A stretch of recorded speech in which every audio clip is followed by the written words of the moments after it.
Halo Sobat Mancaksa.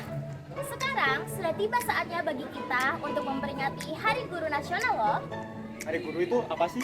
Jadi, Hari Guru Nasional adalah hari di mana kita menunjukkan wujud apresiasi dan penghormatan kita kepada para guru yang telah mendidik generasi penerus bangsa. Nah, ayo kita apresiasi beberapa guru legend Mancaksa melalui wawancara singkat ini. Halo Sobat Mancaksa. Assalamualaikum warahmatullahi wabarakatuh. Nama saya Bambang Mulyati, mengajar mata pelajaran Pendidikan Agama Islam. Perkenalkan, nama saya Eko Prasetyo. Saya lulusan dari IKIP Yogyakarta atau sekarang UNJ, dan di SMP 16 saya mengampu pelajaran seni tari. Ya, nama saya Rismawati, guru SMP Negeri 16 Malang, guru IPA, juga menjabat sebagai wali kelas 9C. Saya bersyukur bisa menjadi guru ya, karena itu sudah menjadi cita-cita saya menjadi guru. Kenapa saya milih menjadi guru? Karena guru itu akan mempunyai ilmu yang bermanfaat. Menurut Islam itu kalau orang sudah mati itu amalnya terputus kecuali 3. 1, ilmu yang bermanfaat. Yang kedua, anak yang soleh yang mendoakan orang tuanya. Dan yang ketiga itu amal jariyah. Makanya saya senang menjadi guru karena nanti ilmu saya menjadi ilmu yang bermanfaat. Yang paling sukai itu yaitu bagaimana saya bisa membantu siswa itu bisa menemukan jati dirinya, sehingga bisa membawa dampak ke lingkungan masyarakat sekitarnya, baik di rumah, di sekolah ataupun di kelas. Itu yang paling saya sukai. Hal yang saya sukai itu saya tiap hari bisa bergaul dengan anak-anak. Nah, pada saat ngajar, kalau anak-anak mau bertanya dan bisa menjawab atau mau bertanya, itu yang paling saya sukai. Memang setiap semua profesi itu ada tantangannya ya. Di antaranya kalau tantangan guru itu yang sudah menjadi rahasia umum itu biasanya kalau ganti menteri itu ganti kurikulum ya. Ganti menteri ganti kurikulum. Terus yang kedua itu secara umum. Tapi kalau secara khusus tantangan guru itu setiap guru mengajar itu bagaimana guru itu mampu mengondisikan kelas. Jika kelas itu nanti dikondisikan baik, maka anak-anak itu nanti akan mampu atau bisa mengikuti pelajaran dengan baik. Jika sudah bisa mengondisikan kelas, anak-anak siap menerima pelajaran, maka nanti guru itu akan mudah mengajar, dan insya Allah ilmu yang diterima siswa itu juga akan mudah dipahami. Tantangan yang paling mendasar yang ada di sekolah tepi Kota Malang ini biasanya faktor lingkungan rumah, lingkungan belajar yang tidak kondusif, yaitu misalnya dari anak-anak itu yang paling menjadi tantangan untuk kita bagaimana merubah yang tadinya berlaku buruk menjadi anak yang baik. Ya, kita bersyukur, saya akan bersyukur menjadi guru itu oleh Tuhan itu diberi sesuatu yang lain, karena biasanya kalau kita di dalam kelas itu menghadapi anak-anak itu kan otomatis kita sama saja dalam menghadapi masalah kan, ya kan. Tetapi setelah keluar kelas itu kita tidak terbeban. Berkesan saya. Jika menyaksikan, melihat siswanya atau muridnya itu meraih prestasi, itu yang membanggakan guru, baik itu prestasi akademik maupun non-akademik. Siswanya sudah menjadi orang yang sukses, itu melihat guru melihat muridnya sukses itu sudah luar biasa bahagianya. Berarti guru tadi sudah berhasil mendidik siswanya. Yang paling membanggakan yaitu apabila ada siswa yang saya ajar itu bisa mencapai prestasi yang maksimal, baik itu di lingkungan kota, di lingkungan SMP Negeri 16 ataupun di Provinsi Jawa Timur. kalau siswa itu bisa berhasil, maksudnya tidak hanya berhasil untuk kemampuan saja, tapi juga misalnya etika atau apa. Kalau lihat, misalnya aja kalau lihat siswa boso gitu ya, gitu, nah itu membanggakan karena dengan melihat seperti itu saja dia sudah kelihatan kalau sopan gitu. Siswa menjadi sukses itu tidak harus dimiliki, tidak selamanya dimiliki oleh anak yang pintar ya. Tapi sukses itu bisa diraih oleh siswa yang mempunyai semangat ya, yang semangat yang luar biasa. Jika punya semangat, punya usaha yang sungguh-sungguh disertai dengan doa, baik itu doa dirinya sendiri maupun doa orang tuanya, maka anak yang memiliki semangat itulah nanti yang akan menjadi anak yang sukses. Maka pesan saya anak-anak, tetaplah bersemangat untuk meraih cita-cita. Begitu. Menurut pribadi saya, suksesnya anak-anak itu tergantung kriteria yang ditentukan oleh dirinya sendiri.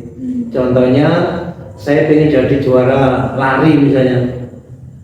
Jadi kriteria itu akan menjadi dorongan tersendiri untuk mencapai prestasi sebagai pelari. Siswanya sendiri yang menentukan.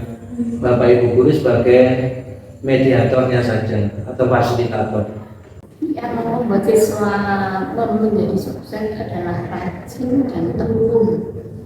Saya kira kalau otak itu tidak harus pinter orang yang sukses itu, tapi kalau dia walaupun tidak pinter sekali, tetapi dia tekun, rajin, dan mau bersungguh-sungguh, pasti dia bisa sukses kalau menurut saya.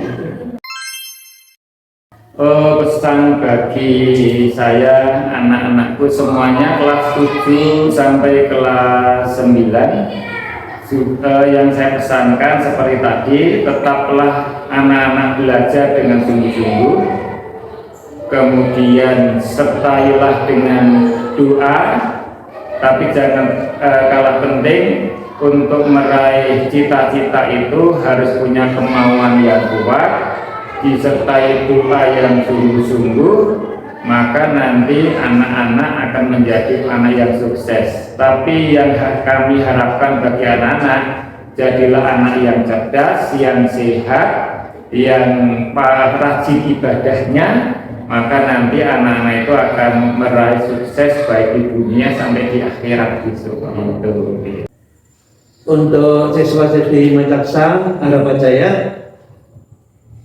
punya target pribadi ya, mesti awal pelajaran itu saya tentukan silakan pilih salah satu model, karena itu akan membawa dampak ke cara belajar masing-masing anak akan berbeda ya. Contoh misalnya pengen masuk ke SMK 3 jurusan tata busana, maka anak itu setiap hari sudah mulai berlatih, mulai kelas 7 berlatih sehingga sampai kelas 9 dirasa sudah maksimal, kemudian lulus baru masuk ke SMK 3. Pasti di sana anak itu akan berprestasi. Bukan baru belajar di SMK 3, tapi kita ke SMK 3 itu sudah siap untuk berprestasi. Bagi siswa-siswi Mencaksa, ya pesan saya, selagi masih muda, kalau kan kita tahu masa depan itu persaingannya sungguh berat. Jadi selagi masih muda, masih SMP, ini kan masih jauh, coba itu gunakan waktu sebaik-baiknya ya. Jadi kan kita tidak harus pinter itu kan, tidak harus kaya untuk menjadi orang berhasil, tetapi dengan kalian tekun, dengan kalian punya disiplin tinggi, punya cita-cita, dengan kesungguhan kalian belajar, pasti saya percaya kalian bisa mencapai apa yang kalian cita-citakan ya. Jadi harus kreatif, sergap, terutama sergap dan tekun ya, itu ulet tekun ya, itu bisa untuk mencapai cita-cita. Wah, ini kok agak luas ya pertanyaannya. Saya harus berpikir Indonesia. Kadang-kadang berpikir Malang saja sudah pusing nih pikirannya ke Indonesia. Ya nggak apa-apa. mudah-mudahan didengar oleh Pak Menteri dan Pak Presiden gitu ya. Baik, untuk harapannya untuk dunia pendidikan di Indonesia yang akan datang, mohon tidak sekedar hanya berorientasi kepada kecerdasan intelektual saja, tapi juga kecerdasan emosional dan kecerdasan sosial. Karena nanti itulah yang diharapkan pemimpin yang akan datang, itu yang cerdas secara intelektual, cerdas secara emosional, dan cerdas secara sosial. Maka nanti insya Allah generasi yang Indonesia ke depan akan lebih baik jika pendidikan itu nanti akan menyiapkan generasi yang seperti ini.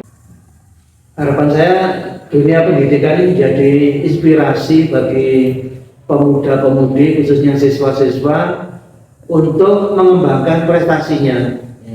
Jadi disitulah dunia pendidikan itu memberikan dampak yang maksimal ke siswa-siswa, sehingga harapannya nanti setelah lulus dari SMP 16 bisa mengembangkan diri, bukan cari guru yang lain, bukan, kita sudah bisa mengembangkan diri karena kita sudah mulai belajar.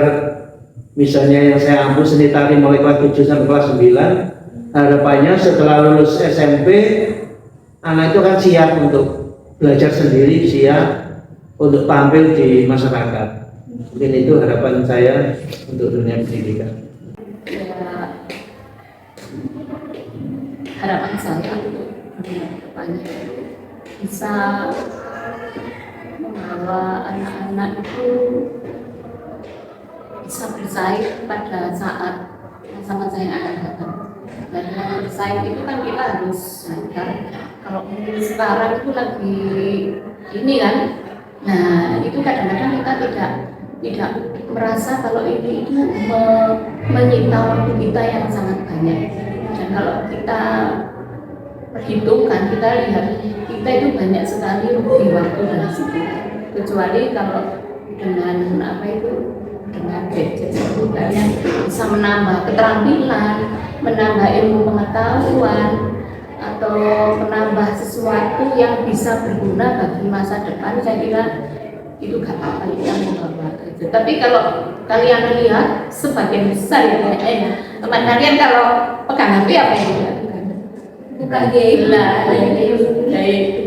Jadi untuk pendidikan yang akan datang ya itu menyadarkan anak-anak untuk bahwa bermain game itu tidak berguna.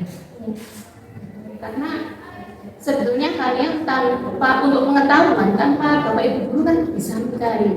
Nah, tapi yang penting itu apa selain pintar, yaitu etika, itu yang tidak boleh ditinggalkan. Baik Pak Bambang, terima kasih banyak karena sudah berpartisipasi dalam wawancara kami hari ini ya Pak. Terima kasih banyak ya Bu sudah meluangkan waktunya. Ya, terima kasih. Mohon maaf ya Nana ya kalau tadi saya nggak bisa memberikan jawaban yang sulit karena ini sepertinya ujian saya mau menjadi wali kota. Itu udah luar biasa Pak. Terima kasih banyak ya Pak. Mohon maaf kalau banyak kekurangan. Enggak Bu, itu udah luar biasa. See you. When it gets hard, you know it can get hard sometimes. It is the only thing that makes us feel alive.